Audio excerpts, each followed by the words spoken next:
All right, math. We are looking at equivalent fractions. When we're looking at equivalent fractions, number one, we need to know our denominator can never be 0.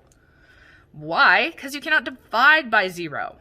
If I'm looking at an equivalent fraction, I am multiplying or dividing the numerator and denominator by the exact same value.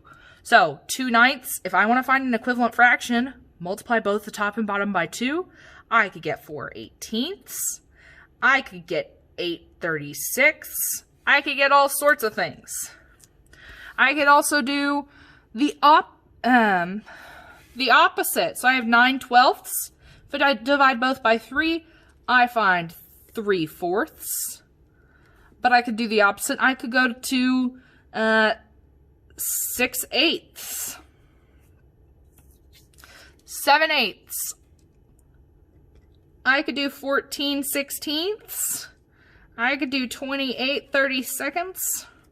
What I'm trying to say is if I multiply top and bottom by the same thing, I am going to create an equivalent fraction.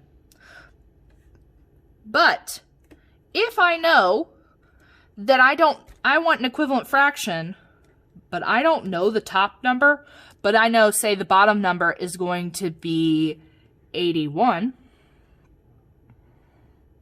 I could go back to any of these fractions and say, okay, how do I get from the denominator to this denominator?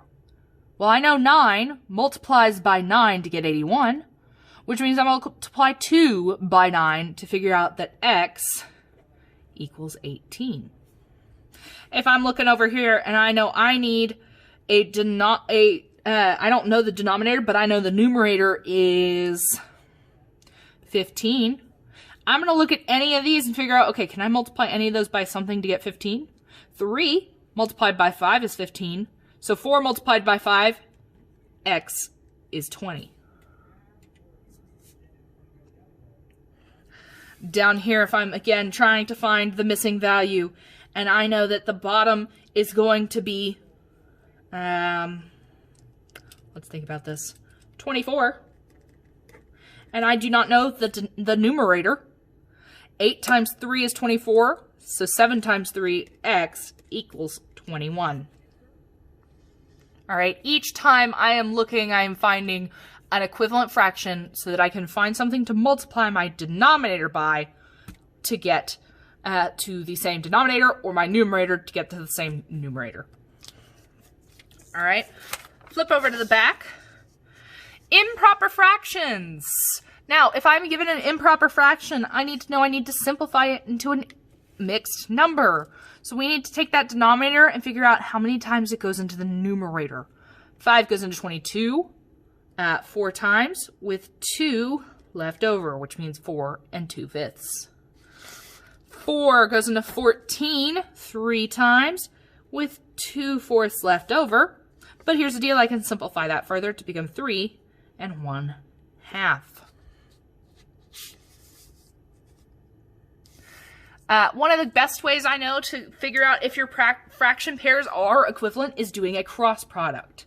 So you can actually multiply 3 times 15 to get 45, 9 times 5, 45. If your cross products are equal, then your fractions are equal. So if I look at 8 times 15 and 10 times 12, 10 times 12 is 120.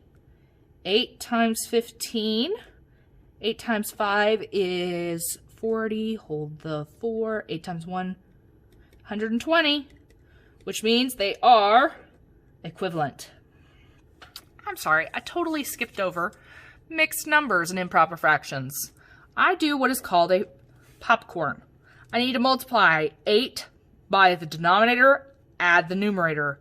8 times 3 is 24, plus 2, 26/3. Negative 6 times 3 would be negative 18, plus 2 would be